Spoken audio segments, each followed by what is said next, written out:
So, hello everyone, welcome to Bio in 10, where you can learn any concept of biology in 10 minutes. तो देखो बेटा, आज का topic है किंगडम मोनेरा. तुम्हारे एग्जाम्स के पर्सपेक्टिव से, नीट के पर्सपेक्टिव से, इवन बायोलॉजी के पर्सपेक्टिव से किंगडम मोनेरा बहुत ही इंपॉर्टेंट किंगडम है. इसके पॉइंट्स पढ़ते हैं फटाक से. सारे पॉइंट्स कवर करेंगे एनसीईआरटी के. तो अगर नए हो तो चैनल को सब्सक्राइब कर लो. शुरू करते हैं. Bacteria are the sole members of the kingdom Monera. Bacteria sole members है किंगडम मोनेरा के. इसका मतलब क्या हुआ कि खाली किंगडम मोनेरा के अंदर तुम्हें बस बैक्टीरिया ही मिलेंगे. Next point, they are the most abundant micro organisms. ये मोस्ट अबंडेंट माइक्रो ऑर्गेनिजम्स हैं, यानी कि माइक्रो ऑर्गेनिजम्स में से सबसे ज़्यादा मिलने वाले बैक्टीरिया ही हैं. Most abundant micro organisms. Bacteria occur almost everywhere.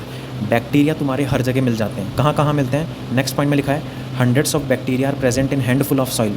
काफ़ी सारे बैक्टीरिया आपकी मुट्ठी भर मिट्टी में मिल जाते हैं. और कहाँ कहाँ मिल जाते हैं? They also live in extreme habitats such as hot springs, गर्म पानी के झरने, हॉट स्प्रिंग्स, डेजर्ट्स रेगिस्तान में, स्नो बर्फ़ में, एंड डीप ओशियंस समुद्र की गहराइयों में, जहाँ पे where very few other life forms can survive. जहाँ पे बहुत ही कम लाइफ फॉर्म्स सर्वाइव कर पाती हैं, इवन वहाँ भी बैक्टीरिया मिलता है. नेक्स्ट पॉइंट देखो, many of them live in और on other organism as a parasite. इसका मतलब क्या है? बैक्टीरिया या तो किसी लिविंग बॉडी के अंदर लिव इन, या फिर किसी लिविंग बॉडी के ऊपर ऑन अदर, या तो अंदर या ऊपर, बॉडी के ऊपर मिलते हैं.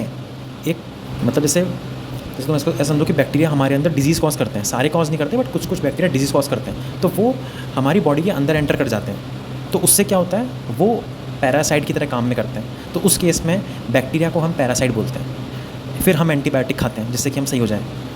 जब भी कभी हमें बैक्टीरियल डिजीज़ होती है तो हम एंटीबायोटिक खाते हैं. ठीक है. अगला पॉइंट देखो, bacteria are grouped under 4 categories based on their shape. अब देखो, बैक्टीरिया को अपन ने 4 कैटेगरी में डिवाइड किया है बेस्ड ऑन देयर शेप. इनके शेप कौन कौन से होते हैं पहले तो वो देख लेते हैं, जिससे इनका नाम याद करने में आसानी रहेगी. पहले होते हैं स्फेरिकल, तुम डायग्राम में देख सकते हो. पहले होते हैं स्फेरिकल, गोल गोल. फिर होते हैं रॉड शेप, लंबे लंबे रॉड शेप. फिर आते हैं कोमा शेप, एकदम कॉमा के जैसे होते हैं. फिर आते हैं स्पाइरल, जो जिनकी बॉडी ऐसे स्पाइरल लाइक होती है. जैसे तुम्हारे होते हैं ना अर्थवर्म, केचुए टाइप, मतलब स्पाइरल होते हैं, एकदम से सीधे नहीं होते, स्पाइरल होते हैं. तो इस तरह से. अब देखो, स्फेरिकल होता है कोकस. इन सब के प्लूरल लिखे हुए हैं ब्रैकेट में. Cocci, coccus cocci spherical. Bacillus bacilli rod shape.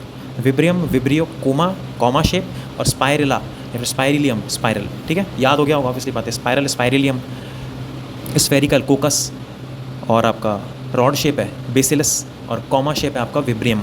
ठीक है, ये चीज़ ध्यान रखना. Comma shape विब्रियम, rod shape bacillus, spherical कोकस, और आखिरी क्या बचा बताओ? स्पाइरल स्पाइरिलियम. हो गया याद?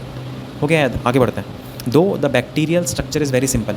देखो, जैसा कि बैक्टीरियल स्ट्रक्चर बहुत सिंपल है, बैक्टीरिया का जो स्ट्रक्चर है, जो उसका बॉडी स्ट्रक्चर है, वो बहुत सिंपल है, छोटा सा है, ज़्यादा कुछ कॉम्प्लेक्स नहीं है. जैसे इंसानों की तरह कॉम्प्लेक्स नहीं है, बहुत छोटा सा है. बट इनका जो बिहेवियर है ना, आपका बिहेवियर किस चीज़ के रिगार्डिंग अभी पढ़ते हैं. बिहेवियर इनका बहुत कॉम्प्लेक्स है. जैसे compare to many other organism, bacteria as a group. Bacteria as a group का मतलब क्या हो? बैक्टीरिया एज अ ग्रुप भी तो पढ़ रहे हैं हम. मतलब कि हम देखो किसी सिंगल बैक्टीरिया के ऊपर कभी स्टडी नहीं करते. हम स्टडी करते हैं पूरे बैक्टीरिया के ग्रुप के ऊपर, जहाँ पे मल्टीपल बैक्टीरियाज होते हैं. क्योंकि हमें तो बैक्टीरिया की कैरेक्टरिस्टिक पढ़नी है ना. अगर हम ह्यूमन के बारे में लिख रहे हैं तो क्या हम किसी एक ह्यूमन के ऊपर थोड़ी स्टडी करते हैं? हम तो सारे ह्यूमन्स के ऊपर स्टडी करते हैं. तो सेम ऐसा यहाँ पे है कि compare to many other organisms, bacteria as a group, यानी काफ़ी सारे बैक्टीरिया पे जब स्टडी करी गई तो ये पता चला कि दे show the most extensive metabolic diversity. ये मेटाबॉलिक डाइवर्सिटी का मतलब क्या होता है? इसका मतलब ये होता है कि तुम पहले तो मेटाबॉलिज्म का मतलब समझो. इसका मतलब क्या होता है कि एनर्जी लेना और सर्वाइव करना. यानी कि तुम जो खाना खा रहे हो उससे तुम्हें एनर्जी मिल रही है, और उस वाली एनर्जी से तुम सर्वाइव कर रहे हो. अब ऐसा ज़रूरी नहीं है कि तुम जो खा रहे हो उससे तुम्हें एनर्जी मिल रही है, वो उससे तुम सर्वाइव कर रहे हो. कभी कभार हम उल्टा सीधा खा के बीमारी पड़ जाते हैं. कभी कभार जो खाया है वो पचता ही नहीं है, या फिर किसी किसी का मेटाबॉलिज्म बहुत स्लो होता है, किसी किसी का मेटाबॉलिज्म बहुत फास्ट होता है. जो खाता है वही पच जाता है. किसी किसी को सुना होगा ना कि ये तो कुछ भी खा ले, इसको सब पच जाता है. और कोई ऐसा है जिसको कुछ पचता ही नहीं है, या फिर उसका मेटाबॉलिज्म बहुत स्लो है, किसी का फास्ट है. तो बैक्टीरिया के अंदर क्या है ना, मेटाबॉलिक डाइवर्सिटी बहुत है. यानी कि ये एनर्जी के सोर्सेज, यानी कि ये फूड के सोर्सेज इसके पास मल्टीपल हैं, और प्लस सर्वाइव भी कर सकता है उस वाली एनर्जी को गेन करके. तो इसको कहते हैं मेटाबॉलिक डाइवर्सिटी. समझ में आई बात? बहुत ही सिंपल बात है. तो दे show most extensive metabolic diversity, यानी कि उनके सोर्सेज बहुत सारे एनर्जी गेन करने के और सर्वाइव करने के. जैसे फटाफट से देखो, some of the bacteria are autotrophic. कुछ बैक्टीरिया खुद का खाना खुद बनाते हैं. कैसे बनाते हैं? They synthesise their own food from inorganic substrates. अब तुम एक चीज़ ध्यान रखना, प्लांट्स यूज़ करते हैं ऑर्गेनिक सबस्ट्रेट्स. ऑर्गेनिक वो जिन वाले कंपाउंड्स के अंदर कार्बन होता है, और बैक्टीरिया कौन से यूज़ करता है? जिनके अंदर कार्बन नहीं होता. जो बैक्टीरिया ऑटोट्रॉफिक होते हैं वो खुद का खाना खुद बनाते हैं फ्रॉम इनऑर्गेनिक सबस्ट्रेट्स। तुम ये चीज़ अच्छे से ध्यान रखना, ठीक है। अगला पॉइंट क्या है, दे मे बी फोटोसिंथेटिक ऑटोट्रॉफिक। अब देखो, या तो वो फोटोसिंथेटिक ऑटोट्रॉफिक हो सकते हैं। ऑटोट्रॉफिक में तुम्हारे दो कैटेगरी है, फोटोसिंथेटिक और कीमोसिंथेटिक। फोटोसिंथेटिक का मतलब क्या है, जो कि सनलाइट की प्रेजेंस में खाना बनाएंगे। कीमोसिंथेटिक का मतलब क्या है, जो कि केमिकल रिएक्शन से जो एनर्जी निकलती है उस पर ज़िंदा रहते हैं। तो फोटोसिंथेटिक ऑटोट्रॉफिक का तो तुम्हें समझ आएगी, सनलाइट की प्रेजेंस में खाना बनाएंगे इनऑर्गेनिक सबस्ट्रेट का यूज़ करके। Example cyanobacteria. आपके वाटर बॉडीज़ के ऊपर तुमने देखो कभी कभी ऐसे हरा हरा सा कुछ जम जाता है। गाँव में हम जब जाते हैं तो वहाँ पे देखते हैं कि, या फिर शहरों के अंदर भी हम, जैसे कोई एरिया है जहाँ बहुत सारा पानी डिपॉजिट है, तो वहाँ पे हरे हरे से स्ट्रक्चर दिखते हैं पानी की सरफेस पे। एक्चुअली क्या है, तुम जो देखते हो वो बेसिकली तुम लोग देखते होंगे अपने ये घर की दीवारों पे या फिर फर्श पे, जो कि काई जम जाती है, मोटी मोटी होती है, जो जिसमें से स्मेल सी आती है। ये होती है आपकी साइनोबैक्टीरिया। ये आपकी होती है ब्लू ग्रीन एल्गी। इसके बारे में तुमने पढ़ा होगा, नहीं पढ़ा होगा तो तुम इसको देखना कहीं पे। वाटर बॉडी के ऊपर जमा होती है ये एक तरह से। ऐसा लगता है कि जैसे पानी नहीं, कोई सरफेस है, बट होता पानी है और पूरा हरा हरा होता है। वो आपके साइनोबैक्टीरिया है, वो आपकी ब्लू ग्रीन एल्गी है। तो इसलिए फोटोसिंथेटिक ऑटोट्रॉफिक है, क्योंकि हरे हैं ना ये, इनके पास पिगमेंट है जो कि सनलाइट को ट्रैप करके खाना बनाता है। बट ये किसका यूज़ करते हैं, इनऑर्गेनिक सबस्ट्रेट का यूज़ करते हैं। और प्लांट किसका यूज़ करते हैं, ऑर्गेनिक सबस्ट्रेट का। इसलिए हम प्लांट का बनाया हुआ खाना खाते हैं, इनका बनाया हुआ खाना नहीं खाते। तो मैं समझ लो, ठीक है, ऑब्वियसली बात है ना। तो दे में भी फोटोसिंथेटिक ऑटोट्रॉफिक और कीमोसिंथेटिक ऑटोट्रॉफिक। कीमोसिंथेटिक ऑटोट्रॉफिक का मतलब क्या है, इसका एग्जांपल है नाइट्रोसोमोनास। देखो, तुम्हें फटाक से कहानी सुनाता हूँ, ठीक है। बेसिकली होता क्या है, प्लांट्स और एनिमल्स जब भी कभी डाई होते हैं, मरते हैं, या फिर एनिमल्स जब पॉटी करते हैं या फिर जब यूरिन करते हैं, तो इन सारे केस सिनेरियोज़ में अमोनिया निकलता है बॉडी से, ठीक है। अब इसके लिए क्या है, वो वाला अमोनिया बहुत टॉक्सिक होता है सॉइल के लिए। तो ना नेचर चाहती है कि वो वाला अमोनिया खत्म हो। तो क्या होता है, नेचर भेजती है नाइट्रोसोमोनास को कि भैया तू जा और तू अमोनिया को खा ले। तो अब जब बैक्टीरिया जब अमोनिया को खाएगा, कौन, नाइट्रोसोमोनास जब अमोनिया को खाएगा, तो उससे बनेंगे नाइट्राइट्स और नाइट्रेट्स।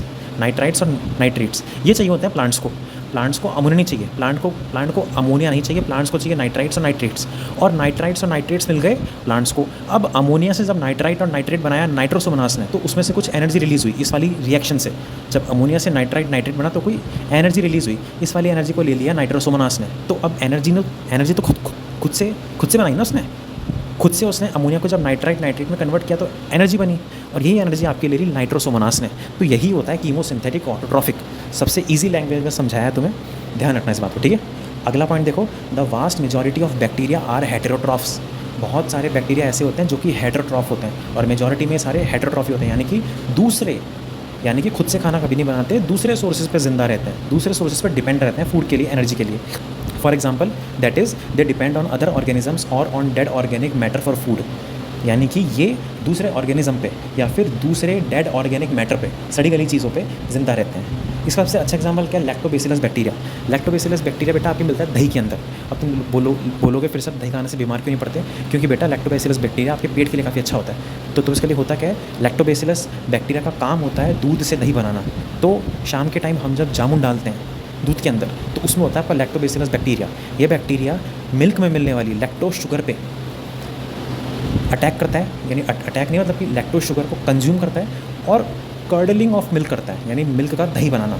तो एक तरह से इसको सोर्स मिला ना, बाहर से कोई सोर्स मिला, हमने इसको सोर्स दिया लैक्टोज का, दूध में हमने डाला ना इसको, अभी तक तो दही में था। तो ये हो गया आपका हेटेरोट्रॉफ। तो हेटेरोट्रॉफिक बैक्टीरिया आपके ऐसे ही होते हैं। और बेसिकली क्या है, बैक्टीरिया के अंदर मेजॉरिटी पार्ट आपका हेटेरोट्रॉफिक ही होता है। तो कौन कौन से पढ़े अपने, photosynthetic autotrophic, chemosynthetic autotrophic, heterotrophic. Bacteria के 4 शेप होते हैं, कोकस, बेसिलस, विब्रियम और spirillum. Spherical, round shape, coma shape और स्पाइरल। ये आपके हर जगह मिलते हैं, मिट्टी में मिलते हैं, स्प्रिंग्स में मिलते हैं, हॉट वाटर स्प्रिंग्स में मिलते हैं, डेजर्ट में मिलते हैं, स्नो में मिलते हैं, डीप ओशंस में मिलते हैं। अबंडेंट माइक्रो ऑर्गेनिजम्स हैं। और क्या क्या था, और इनके पास मोस्ट एक्सटेंसिव मेटाबॉलिक डाइवर्सिटी होती है। That's all for today. That's your kingdom Monera in under 10 minutes. सच्ची बताओ, समझ आया या नहीं आया? अगर नहीं आया तो नीचे कमेंट करो कि सर समझ नहीं आया, दोबारा से समझाओ, दोबारा वीडियो लेके आऊँगा तुम्हारे लिए। लेकिन अगर समझ में आया तो भी कमेंट करके जाओ कि हमें समझ में आया, हमें और वीडियोस चाहिए इस तरह के। ये वाले वीडियोस क्या है ना बेटा, तुम्हें लग रहा है ये वाले वीडियोस तुम्हारे अभी हेल्प करें या ना करें, बट ये वाली वीडियोस तुम्हारे तब हेल्प करेंगे जब तुम कोई चीज़ रिवाइज़ कर रहे होगे और तुम्हें क्विक रिवीजन चाहिए होगा। तो इस वाले वीडियो को 2x की स्पीड पर देख लेना। वैसे तो मैं बोली 2x की स्पीड पर रहूँ, बट अगर फिर भी तुम्हें स्लो लग रहा है तो उसको 2x की स्पीड पर देख लेना। और ये वीडियो बेसिकली इस फॉर्मेट में इसीलिए ताकि तुम्हें स्क्रीनशॉट लेने में आसानी रहे। कहाँ तुम लोग फालतू के नोट्स डाउनलोड करते फिरते हो, इतनी सारी PDF हो जाती है, इतने सारे डॉक हो जाते हैं। तो फटाक से वीडियो पे आओ, ये नोट्स तुम्हें हमेशा यही मिलेंगे, वीडियो के अंदर मिलेंगे। तुरंत इसके स्क्रीनशॉट्स ले लो अपने हिसाब से और पढ़ाई करते रहो। All the very best.